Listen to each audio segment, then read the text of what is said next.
Il semblerait que le fossé creusé entre Harry et William, les deux frères nés du mariage entre le roi Charles III et Diana Spencer, ne puisse jamais disparaître. Ce ne sont en tout cas pas les révélations faites par le duc de Sussex dans Le Suppléant, ses mémoires parus le 10 janvier dernier, qui vont apaiser les tensions existantes. Il faut dire que le prince Harry dépeint un portrait peu flatteur de son aîné, futur roi d'Angleterre. Outre une discussion houleuse au cours de laquelle Harry a fini par terre après avoir été violenté par le prince William selon ses dires, le prince de Galles a également fait pleurer Meghan Markle alors que cette dernière était enceinte. À l'origine de cet incident survenu au téléphone, un mauvais coup de Charles et de Camilla à l'encontre de William, quelque chose s'était produit entre lui, papa et Camilla, peut-on dire. Je n'ai pas compris toute l'histoire, il parlait trop vite et il était trop en colère. Il fulminait, en fait.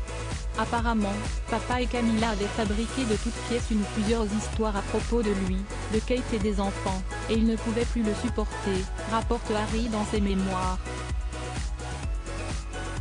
Sauf que les futurs rois et reines de l'époque n'étaient pas les seuls à faire les frais de la rage de William à l'époque. J'ai d'autres problèmes avec vous deux, aurait lancé le père de George, Charlotte et Louis, 9 ans, 7 ans et 3 ans, à l'époque. Une phrase largement entendue par l'américaine, Willie criait tellement fort que même sans haut-parleur, elle était encore en mesure de l'entendre. Les larmes qui perlaient à ses yeux scintillaient dans le soleil printanier. J'ai voulu dire quelque chose, mais elle s'est figée, elle a secoué la tête. Le couronnement de la dernière chance ? Au fil du temps, les espoirs d'une réconciliation ou d'un rapprochement entre les Sussex et le reste des membres de la famille Windsor s'amenuisent.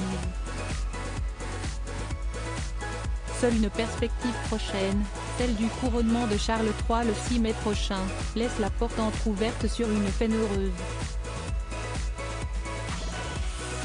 Convide alors que beaucoup auraient pensé le contraire, Meghan Markle et le prince Harry n'ont pas encore répondu favorablement à l'invitation. Reste que ce même jour, Archie fêtera ses 4 ans. Une bonne excuse pour éviter des retrouvailles dignes du cercle polaire.